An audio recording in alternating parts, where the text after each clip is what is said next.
I believe the way it started was a good friend of mine who owns Alto Music, John Haber, recommended me to Brian, and Brian and John are high school or elementary school kids.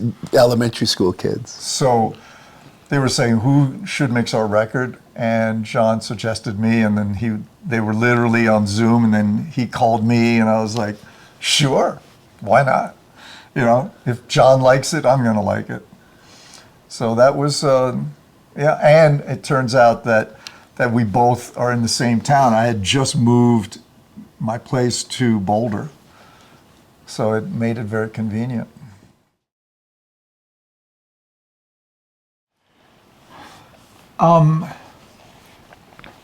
Every song has a different feeling for me, but one of the things that tied everybody together was Shelby. And Shelby really reminded me of Paul Rogers from Free and Bad Company. And so that kind of started my thinking, well, what should this approach be? Should this band be a big band? Should it be raw? Should it be just in your face?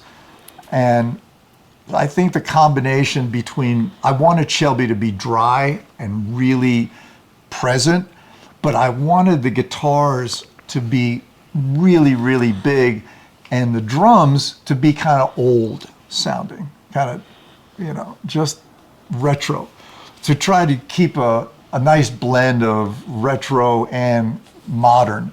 And the modern part was going to come from how I would treat the guitars. So that was kind of the initial thought. The rough mixes really weren't indicative of where this record could go, so I could really mold it. And they gave me that freedom. It's very, very important when you're listening to a rough mix that you speak with the artist and you go, you know, what are your thoughts about this rough mix? Is this a direction you want? And they went, oh no, just go for it. So I said, okay, well we'll see about that. You know, I always know where they're lying after the first mix is in, and they go, you know, a rough mix, you know, and you go, here we go. So, no, but this, total freedom. And then every song, because they gave me that freedom, it was really exciting to see, well, what direction maybe should I go in? But there was always going to be two tying features through the whole album. It was going to be how Shelby is presented and how the guitars are presented underneath Shelby, right? And everything else would be a support. And that worked. It's so funny because, you know, you work on these songs for so long and you mix them, and we're not mixers. We don't look at ourselves like mixers. So we want to play everything so that we hear everything properly. So it sounds like it's in the right place.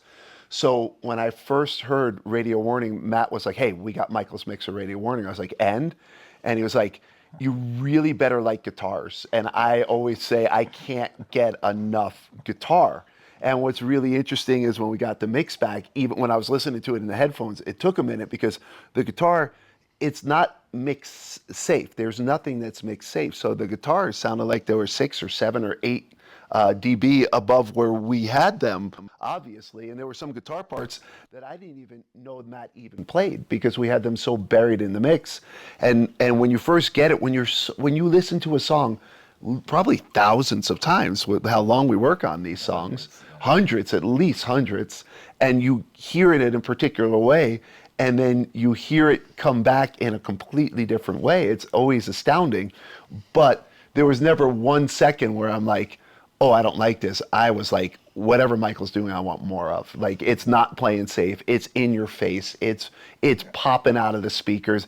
I equate it to like a 4th of July fireworks show where it's like, pow, pow, pow, pow, pow, pow. And it's really interesting with Michael because I always feel like there's always a star and there's always a co-star. And then the way that it moves is like, well, who's the star? Shelby is the star. Who's the co-star? It's the guitar. And then in some songs, the drums is the co-star. Like in Falling Down, the drums is the co-star with Shelby. So you never know. So the challenge for me and Matt is we have to make sure that each part is perfect. Matt goes through it with a fine-tooth comb because you never know what Michael's going to bring up to about 12 dB higher than you have it in the mix. So you better make sure it's perfect. So if it's not tight, it's going to show up. But then if I notice it's not tight, then I will change the direction so you don't notice what's a bit loose. But also my approach to especially mixing these guys was to do it fast. I mean, generally my mixes I do in about 3 hours. And so when the files came in, they knew they had sent it, let's say on a Monday morning, and by Monday afternoon, they get the first mix back. They're like, what? What? We were concerned. Yeah, like, does he care? Does he care? That's exactly what we think. But the bottom line is that this kind of record, I move fast. It's like when you're learning a song, there's that point you rehearse, and then a point where like you're nervous and everybody's like, oh, I think I got this song, and then you perform it. And for me, that's the way it is. I build it, and then just about when I'm nervous and I'm like, oh, I think I know all the parts, because I use faders when I mix. Then I hit automation, and then I start doing my moves, and so I'm learning the song, and when it peaks is when I'm printing.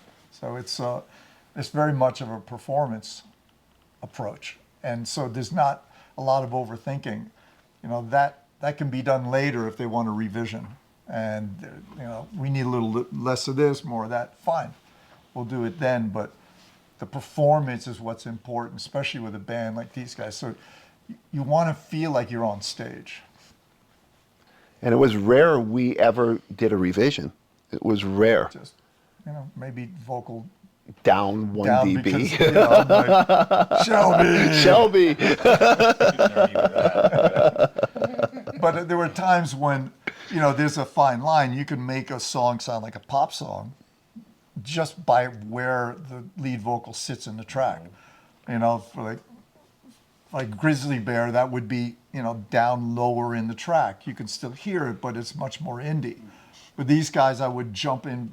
There were times when, just because of the arrangement, I could make him really loud and it would still sound raw. It would sound even rawer by keeping him dry and loud, just like the old records. Like you listen to Free, So that was my approach, is just making it so simple to follow who to listen to now.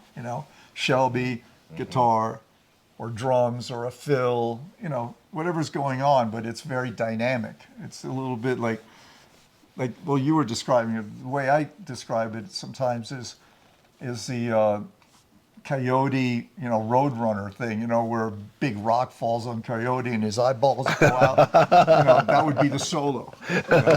Shoing. So it's easy to follow the song.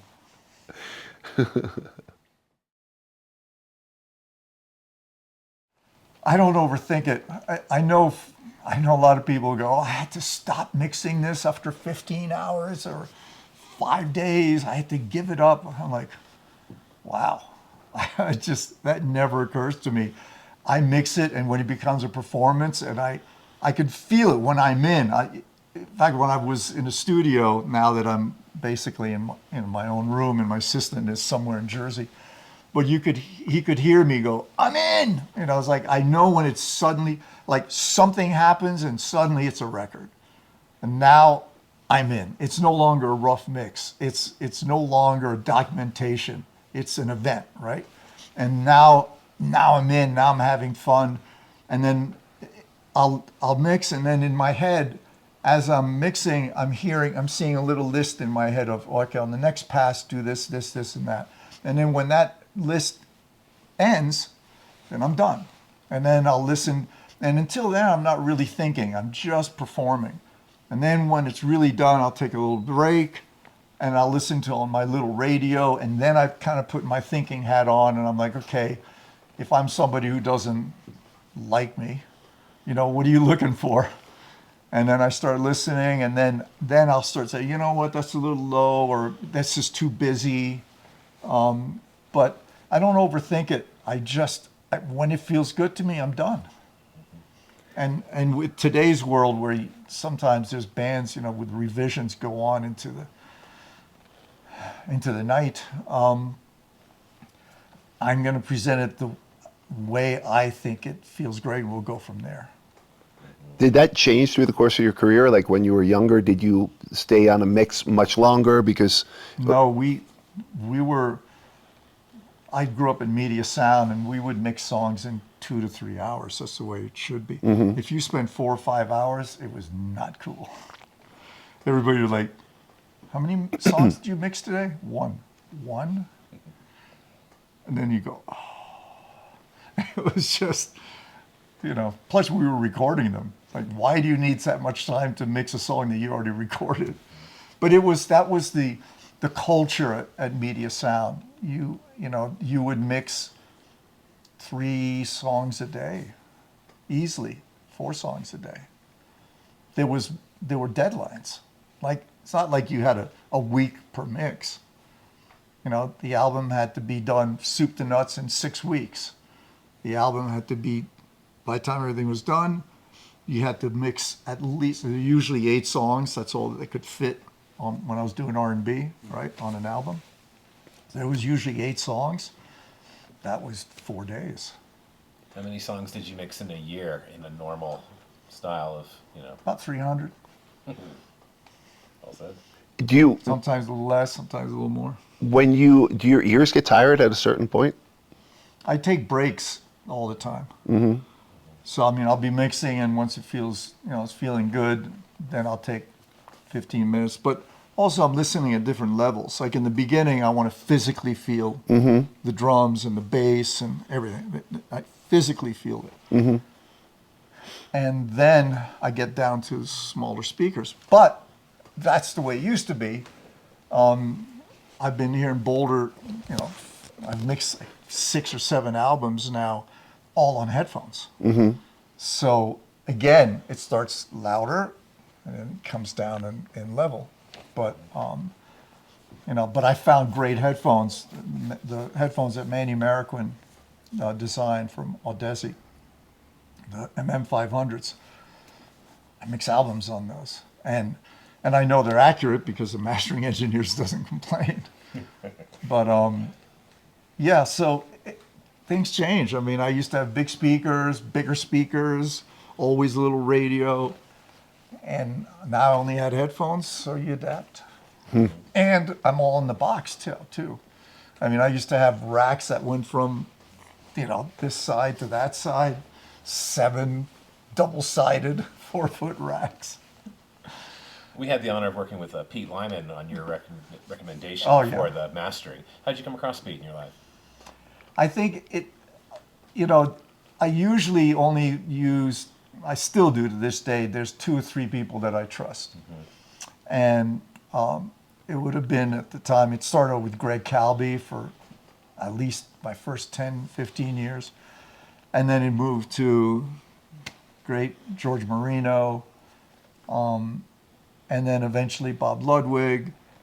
And then I met Joe Laporta through Greg Calby. He says, you got to try this young kid. I'm like, oh, you know, I hate changing. You really got to try him. So it was a record that I was like, okay, here, you know. I was like, ooh. So I started using Joe a lot. And then something, you know, where somebody really wants another engineer, mastering engineer. And I said, okay, but I have final say on this. And they, yeah. And Pete Lyman did this one record. I'm trying to think who it was. Abraham. Anyway, it sounded so good. So I started using them. And now I know, you know, what I can get with Pete. I know what I can get with Joe. But I keep it to very, very, very few people because I present the mix done. It's finished. I don't need reinventing. and I need to trust somebody who's, says, I can improve on this by doing this and doing that. And then, quite often they feel like they need to impress me, and they'll change it to a degree where they're changing the feel of the song. I don't want to change it, especially really sensitive songs. Like when I mixed the album for Bonzi, I mean, those mixes, she loved how it was presented. So you don't want to give it to somebody else who now presents it in a different way. And it takes nothing. If you start messing around with the mid-range and you no longer are focused on the story, that has changed the feel. So it's not just about a sonic thing, it's about how do you maintain the feel. And the quieter and sadder a song is, the more it's right out there, So I generally present it with very little work to do.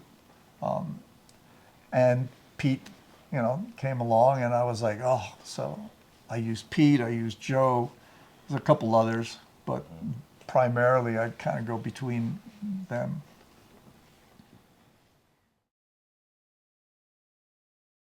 I mean, I've been doing this for 45 years. If I hadn't been experimenting, I wouldn't even be here. There's always new ideas that I want to try and develop, and there's a million plugins that are coming out that people ask me to use. So I'll try them. Sometimes they're just a clone of something else. I don't care. But other times, like this young company, Safari Pedals, just has really, really creative stuff going on. And of course, Kazrog, I love those guys. I'm doing a whole series of plugins with Kazrog. My first one was the MHB Green. I just bought it.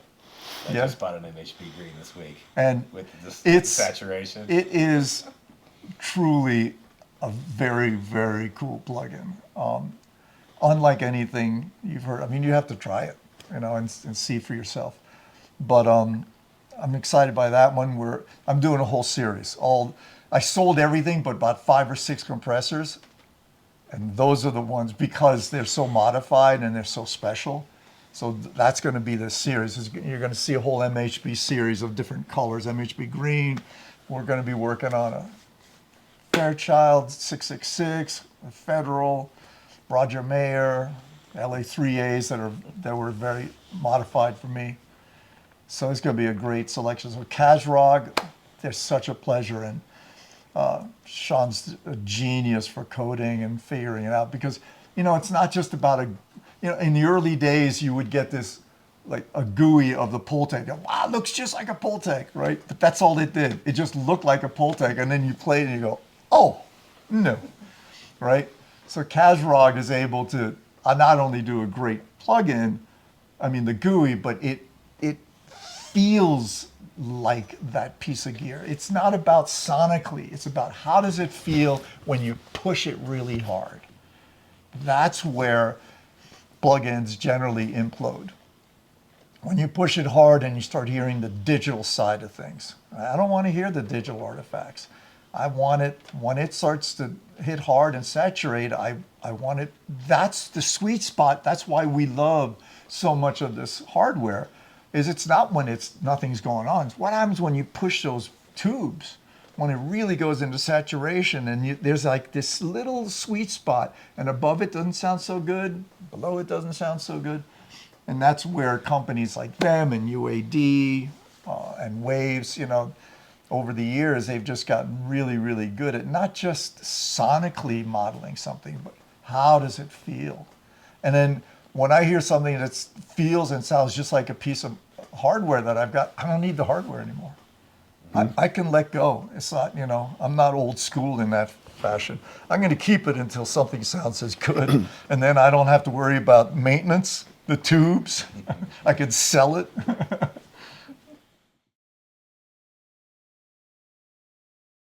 All over. It's all over. I think I just gotten the Awa Green when I started mixing. I don't know. I have no idea what I'm doing when I'm mixing. So I'd have to look and see. If there's going to be any panning going on, I'm definitely going to use a Brauer motion. And I think I had somewhere along in that record, the Awa Green had just come out. So I started putting it all over it. Because it sounds good.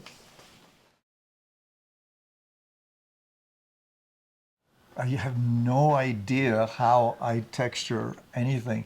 You know, when I'm mixing, I have just a whole history of influences, of not things just that I've done, but anything that sounds like a band that I remember, or a song that I remember, or a hook that I remember.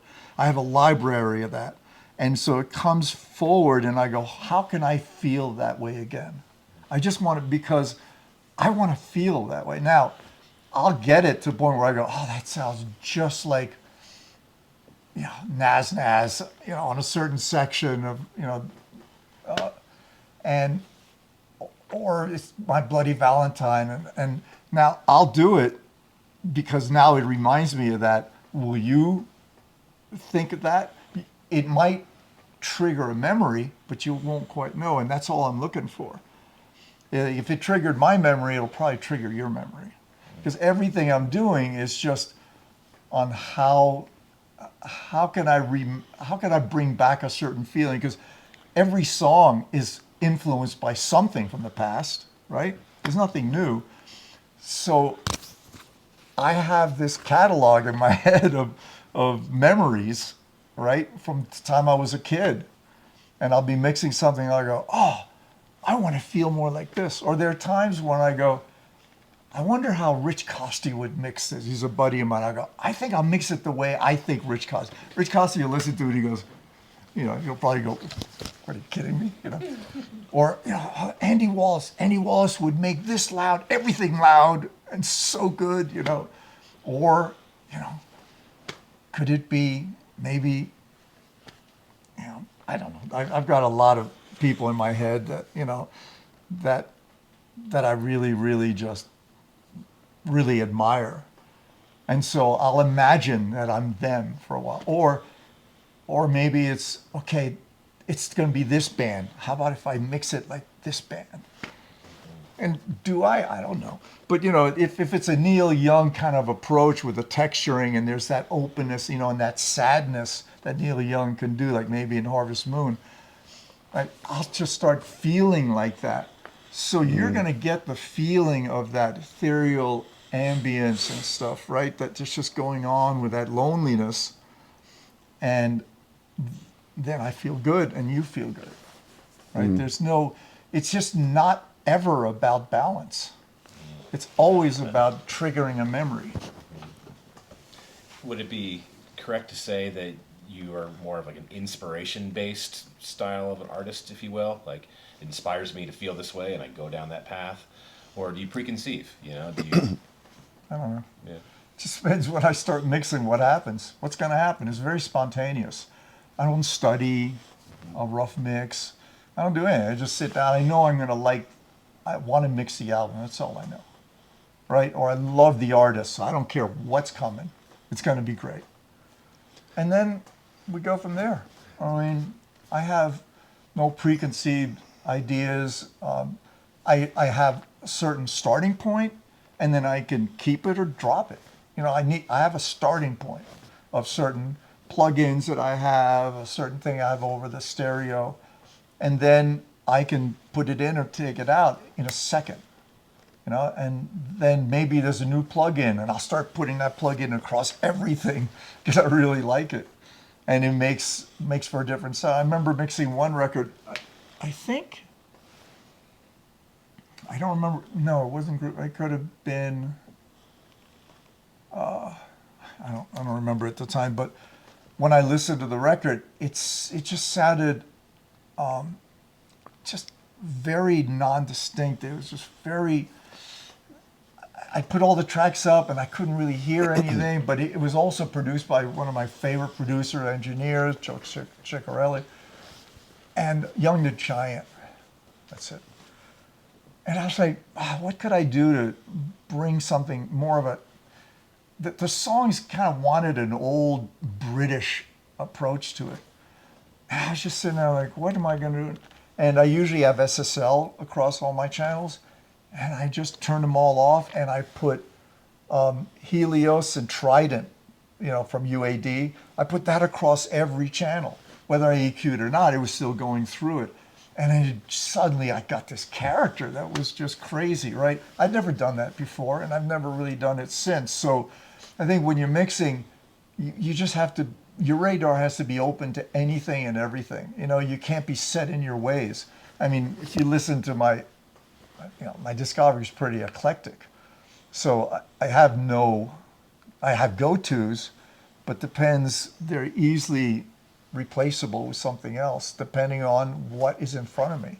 What do I want to project? It's just never about just the balance. It's just about what inspires me here. So, but that's spontaneous. That's at the moment. And that song inspires me a certain way, and this one too.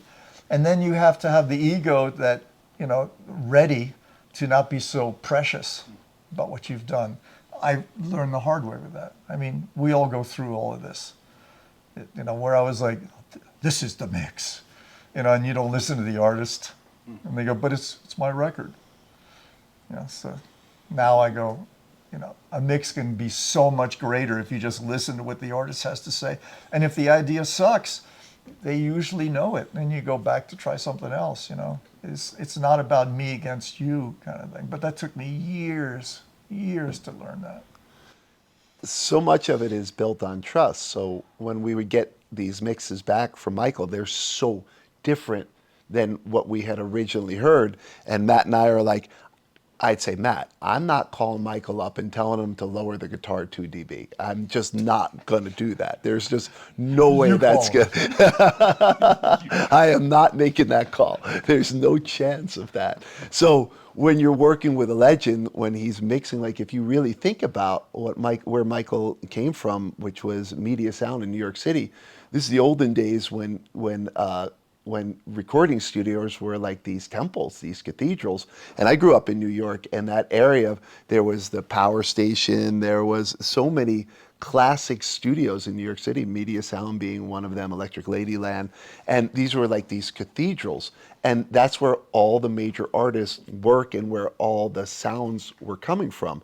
And that doesn't exist really anymore. So it's really incredible from where Michael's experienced, because there's not a lot of new mixers that are able to have that environment, to have that fertile soil, to be able to just even be an intern. Hey, John Lennon's coming in, and then Aretha Franklin's coming in, and then Bob Dylan's coming in, and you could be an intern and then see how all these different mixers and producers work together. That is no longer viable because most people are just working in their own silos. So, Michael really is a rare breed right now, because I don't see where the next generation of mixers are coming from, where you had that collaboration. Yeah, they're always coming. There's always great mixers coming out there that just don't have that history. I mean, it's okay. I mean, I understand what you're saying, because it's just such a wealth of experience. But you've got great mixers out there that just come from a different place, and the bands, and they work with the bands that just bring. And again, where's their experience coming from? All the records that they've been hearing, right? Yeah. It's just coming from a different way instead of a one-on-one. I remember when Bernard Purdie first walked into the studio. I mean, I was a drummer. I mean, I used to play all the Bernard stuff, touch, jump, do, back, like that fat back. And he walks into the studio. I'm like, I mean, of all the people I worked with, I was nervous. And I worked, obviously, with a lot of celebrities. I never got nervous, but when I met Bernard Purdie, I was like, and I was an assistant. I was like, the drums right? Yeah. And he gave me his drumsticks. I was like, oh my God, I love this business. It's full circle, because Bernard Purdie was an instructor at the New School in Manhattan. And my band, The Authority, all went, so Blues Traveler, Spin Doctors, there was this whole music scene in New York City in the early 90s. And it all came out of the New School, and they all worked with Bernard Purdie at the New School. There was another guy, Arnie Lawrence, that they all worked with. Yeah. So all these guys from Spin Doctors and Blues Traveler and all these bands were all taught by Bernard Purdie. And Purdie had such a distinct personality and was such a mentor Yeah. to these young musicians. And he's a character, Bernard Purdie, a Pretty complete Purdie. Yeah, Purdie. He used to come in and put signs around the session going, Purdie's the best, Purdie's the prettiest. not when he came, by the time I was working with him, he wasn't doing that, but great man, wonderful man. Again, who knows? You know, I'm mixing, and I had mixed Terence Trent D'Arby. And there was just a certain feel where I know how Terence Trent moves. So everything about how I was mixing it wanted that feeling of like wishing well or something, you know, whatever it was, I was just imagining it was Terence.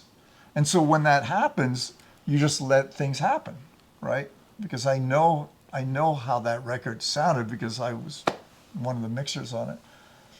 And again, I don't even remember that until, you know, you just brought it up, because who knows what's going on, you know, during that journey of mixing a song. And things move really, really fast. As I said, you know, these mixes are 2 to 3 hours. So, you know, I'd listen to it and I go, either nobody comes to mind or somebody comes to mind, you know, and then I go, oh, that would be cool, you know.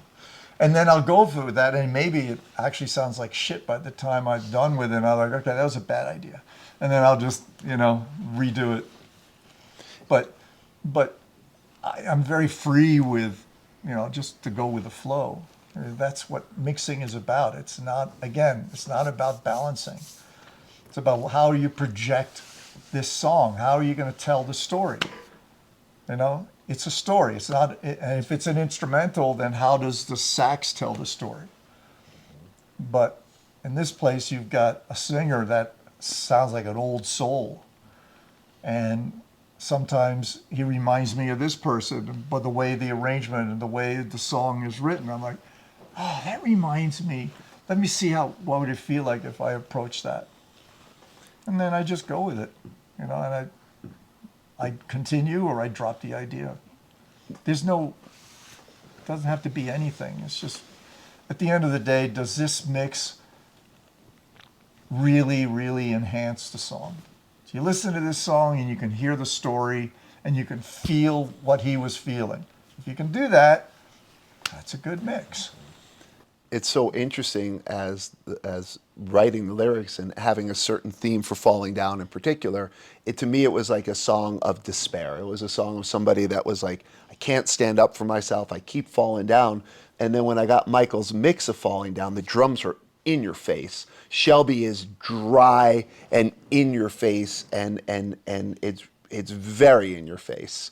And it didn't sound like a sad song anymore to me. It sounded like a protest song, like somebody saying, it's enough of this. I'm tired of falling down. There was a lot of like, almost like anger, and like, there was much more, a stronger emotion of enough with this shit.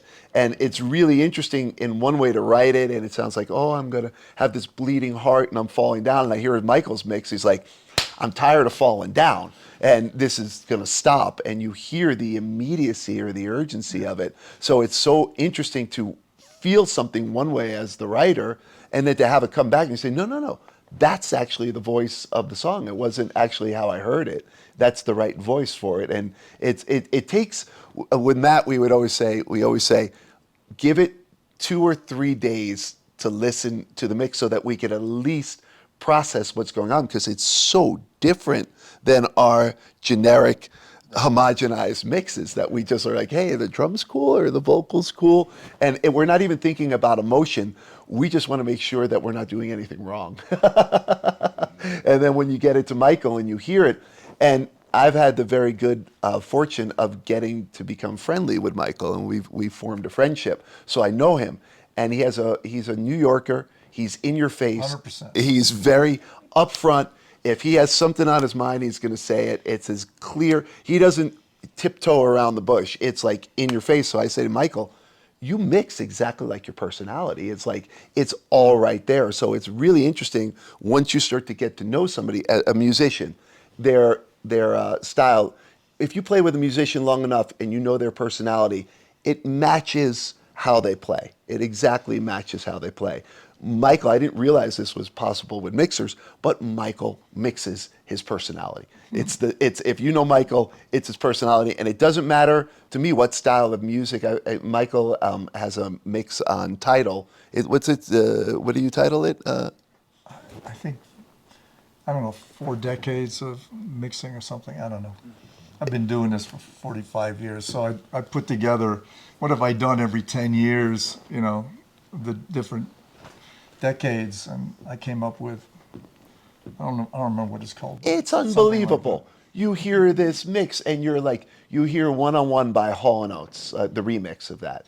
Then you hear Terence Trent D'Arby. Then you hear Bob Dylan. Then you hear Aretha Franklin. Then you hear James Brown. Then you hear Luther Vandross. Then you hear Paul Young. There's so many different styles of music, but there's a certain characteristic that there isn't balance is exactly what it seems like the characteristic is. It's like whatever, it's very active mix.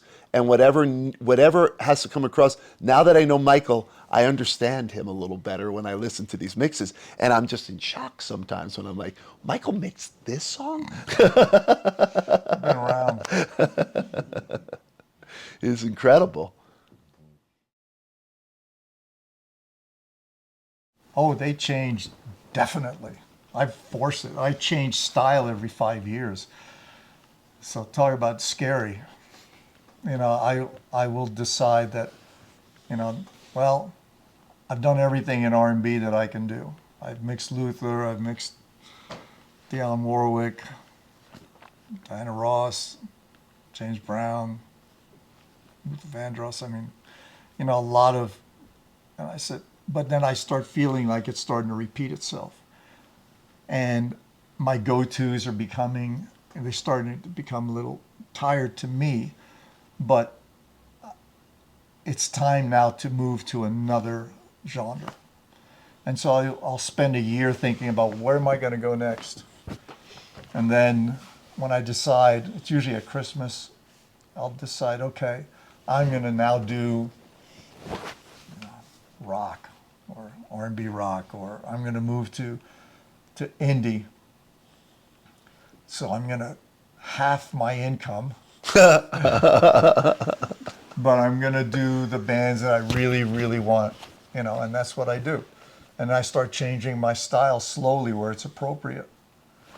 And it's pretty scary, but scarier is when you don't get any phone calls because your style is old and tired, you know. So I love that. I just love that scary, like, oh, I can't do that on this record. If I want, you know, Chris to call me from Grizzly Bears, it has to be much more of this kind of a sound. And so I'll just start slowly wherever it's appropriate on a certain record, and I'll start going that way. And I'm like, and then eventually I'm not so scared anymore. And then I kind of get into it, and then boom, I'm off and running for another 5 years on a new style. And then, you know, after that, once I feel like I've really achieved the best I could and I've mixed the bands I really wanted to mix, then it's time to do it again. You know? Because I really love mixing. I love all different styles of music, and I love learning how does that feel work. You know, I mean, it took 6-7 years just in R&B, understanding R&B. You know, that's not just about balancing. And you know, when you got Aretha sitting in the room, you better do it right. You know, it's great. I mean, the opportunity to learn from these people and working with great producers. I mean, I've achieved all this because of all the great. I learned so much from working with Chris Martin. I thought my mixes were really good when I presented them to Chris, you know, in the band. But then where Chris took me, I was like, oh, I'm badass now, you know.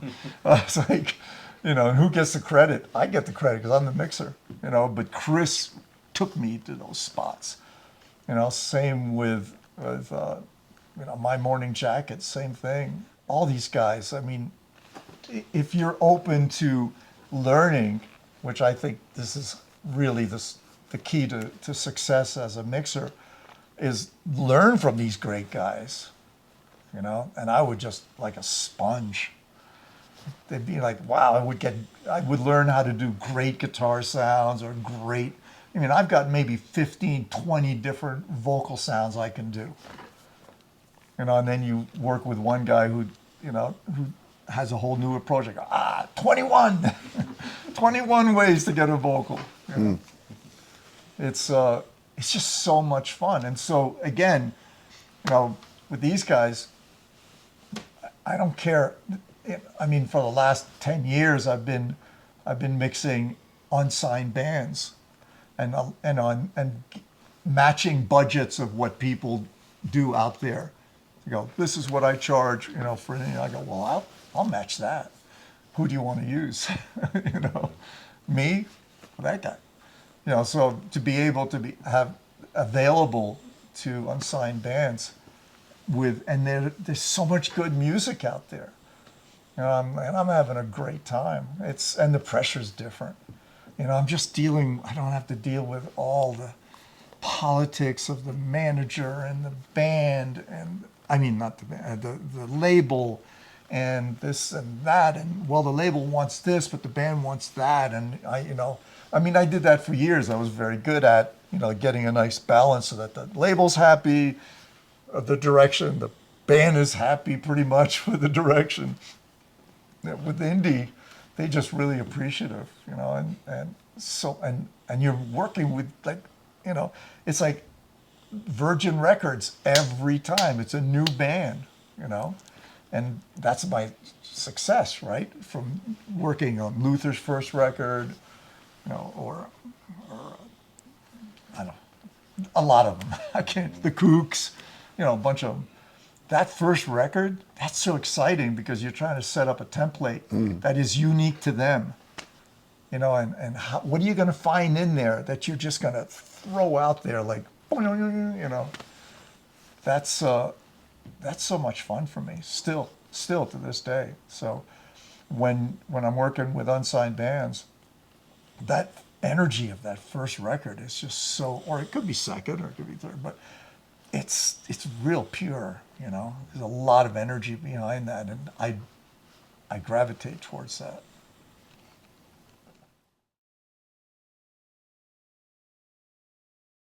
I have a prep sheet.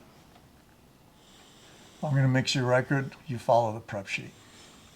So everything comes in prepared the way I want to see it. Now, how it's recorded is always going to change. You know, some recordings are better than others, but I was doing this way before there were samples. You know, and we learned how to make, you know, that kick, that disco kick all through the late 70s and 80s. You know, you didn't have a Linn drum yet. You didn't have anything. So you had to make that kick sound great with, you know, going through 2 MEQs, the Pultecs, and through the Neve and blah, blah, blah, APIs, and then you get this kick. It was great. You know, now you just got that sample. You go, put that baby up there, move on. So I don't care. I mean, if it's distorted, but it's not supposed to be, you know, then I go, well, it depends. If it's a vocal, there's not much you can do to it. But again, with Antelope, you know, you've got, RX. That's Isotope.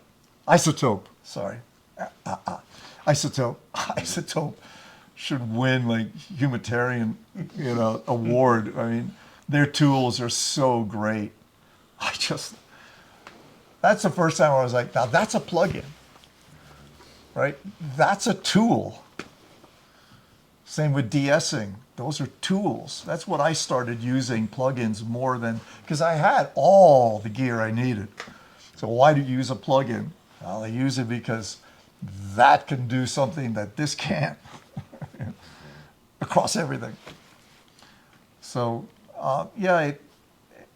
everything comes in, sounding different, but it's usually appropriate for the sound.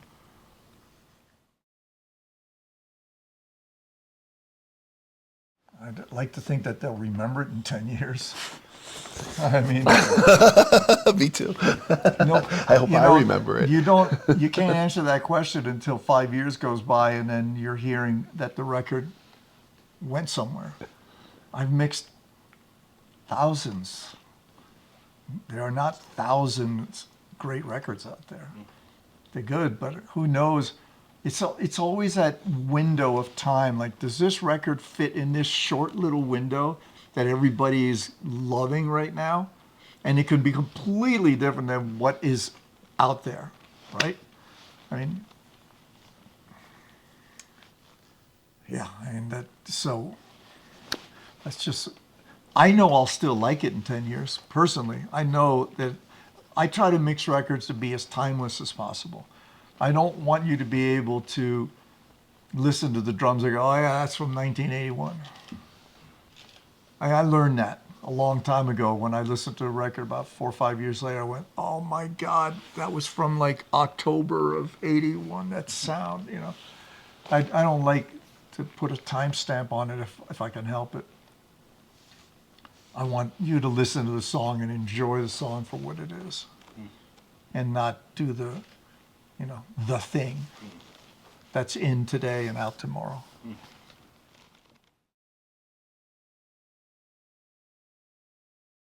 Those are questions like, what do I need to do on an island? Mm-hmm. Well, survive.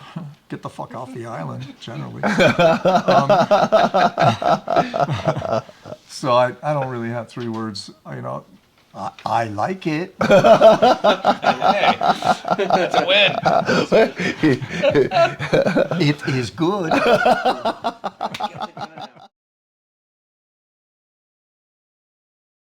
I hate them all. Oh, right. You said you like it. Oh, that's so what I your did. 3 words. I did admit you paid me for that one. I did.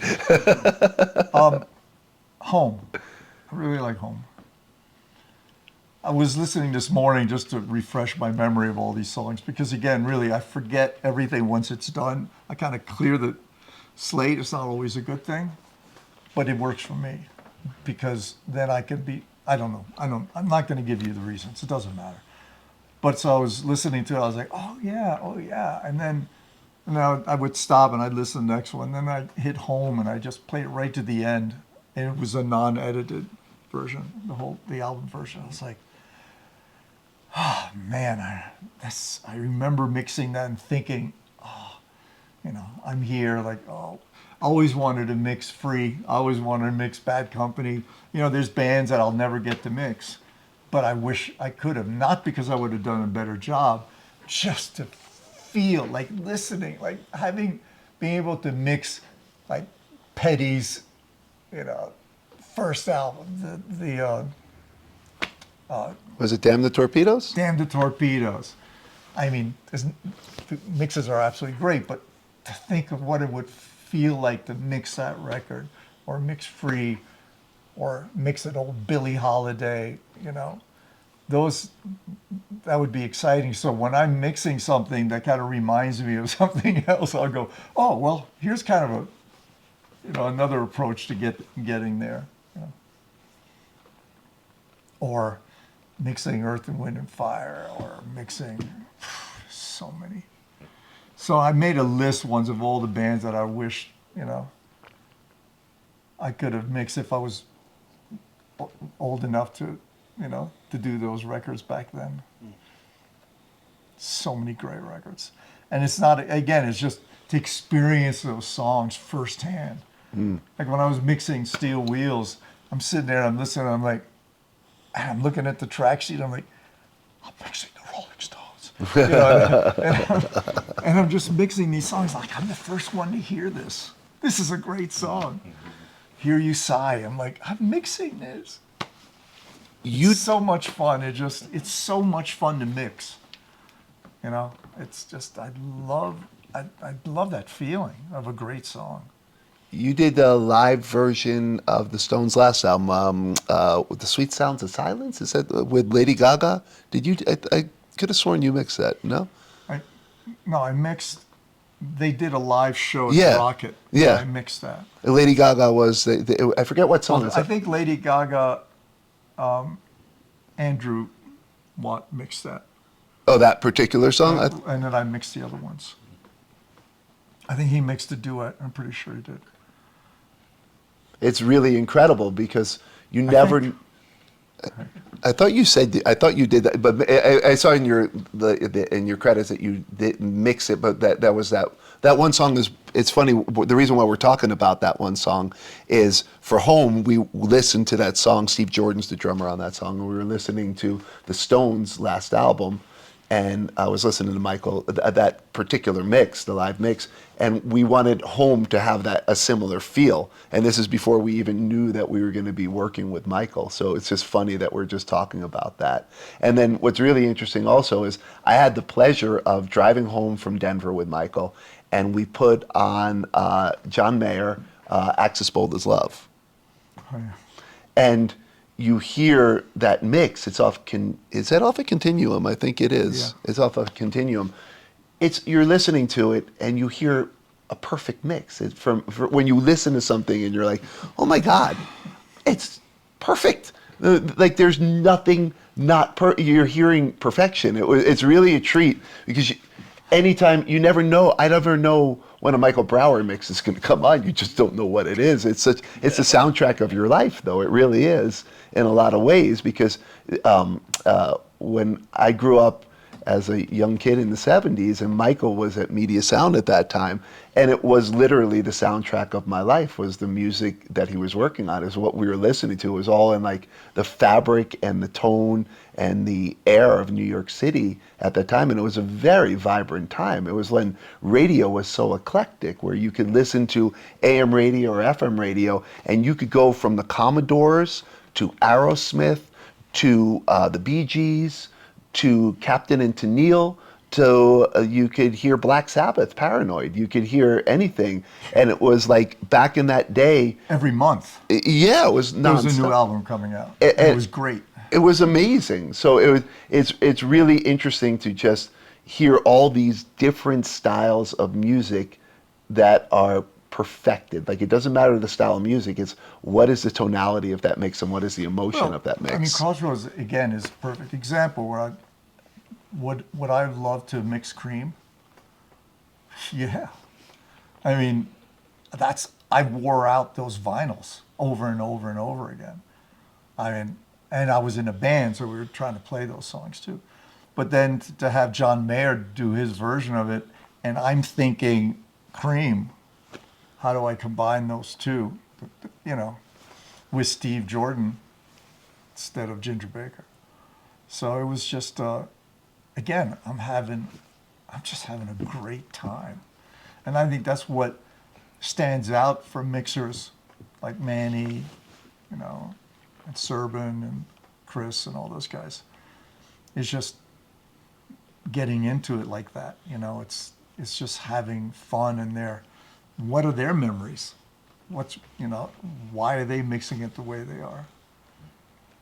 That's what I think has us stand out among others.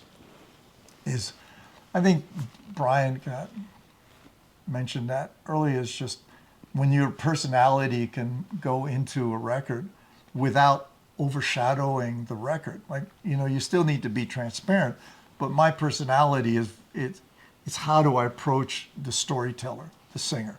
So you may not recognize that I mixed this record or that record, but you're going to listen to the vocal and you're going to go, maybe he did mix it. Like my kids, it's weird, man. My kids could be listening to the radio and they'll say, Michael, Dad, you mixed that song. I was like, I don't think so. And they'll Shazam it, you know, and I was like, oh, how did you know that? I mean, just recently, my son texted me, he goes, did you mix this song? And I was like, I think so. It was a band called Rabble, and And I was like, I don't know. And I kind of searched for it. And I was like, I did mix that song. How did you know that? You know, I mean, it's just, and he goes, well, you know, he's grown up listening to me, and he's a mixer now, and he's a producer, and he's a guitar player. So, I mean, he's, you know, he's kind of continuing much further than I'm just a mixer. A good one, but he's like putting in all the kids now, right? They're self-sufficient. They engineer their own stuff. They mix their own stuff. They write it. They produce it. It's incredible. I mean, you know, who's a prime example? Well, let's see, Prince. You know, Good Lord. you know, these guys. That's just what they do now. And I used to think, well, you know, the jack of all trades, master of none. Is that the saying? I used to say that all the time. Oh, you can't do this and this and that. I remember saying you can't be good at all that, and I'm completely wrong. Like, because they start at a young age. So they develop everything at the same time, and then they become great at it all. Or they're just average. But I mean, those who stand out are great at all of it. And they're self-sufficient. They don't have to depend on somebody else to put this record on tape. Right? They don't depend on other people, which means they don't have to spend any money. They can do it all in their laptop. Which is today, you know, it's so fresh. I mean, how I, you know, adapted to all in the box only, you know, took me time. I had good friends who came to me and helped me. Like Nico came to New York and was like, I'm going to show you how to get out of analog. And I go, no. You know, and here I am. I own like 2 or 3 analog pieces now, you know. So funny. Because it's not important.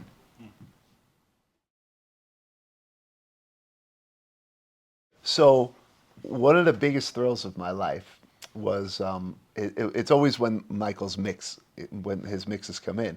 So Michael writes me, and I was busy, and I didn't have a chance to listen to the mix. He goes for Bird Song, and there's this big epic guitar solo at the end of Bird Song, and Michael's like, did you listen to Birdsong yet? I'm like, no, I haven't had it. I got to go home. I really got to focus. I can't be distracted. I got to really zero in on this mix. And he used the Roadrunner and Coyote. He said, it's insane. You're either going to absolutely love it or you're going to hate it.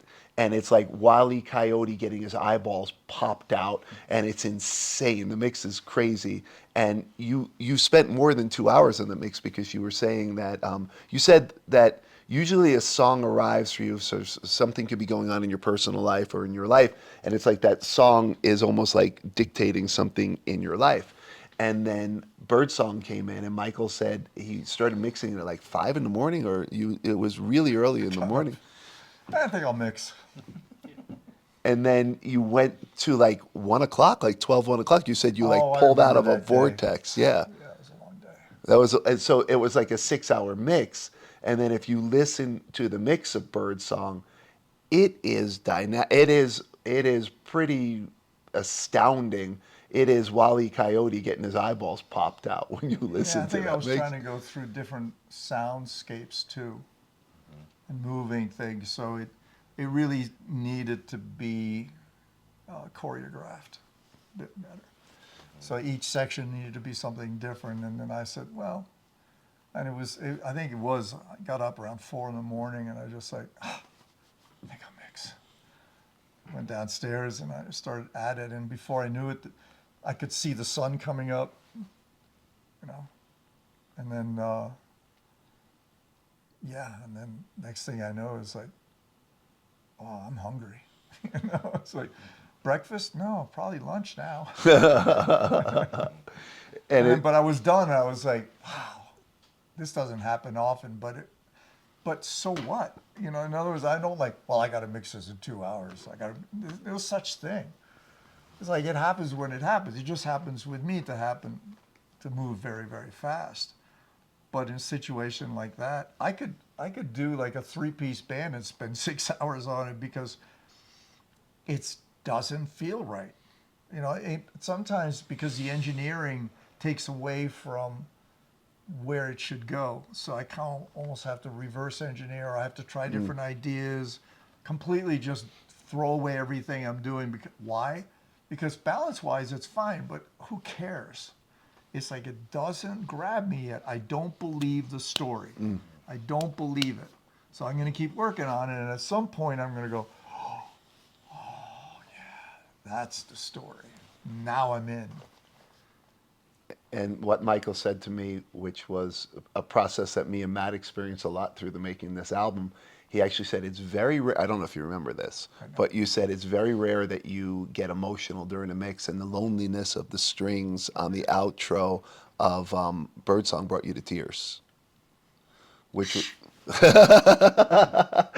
from New York. We don't fucking cry. well, I cried every mix I got. I cried. There wasn't one mix I don't think that we got back that we weren't in tears in the car. Right? It was just about, and still some songs are really hard for me to get through without crying because That's my job. they're so emotional. Make a man cry. Yeah, he had me cry. It's hard to get through Morning Light without tears. And Make a grown man cry. That's my job. Wonder if it's warmer at the cold.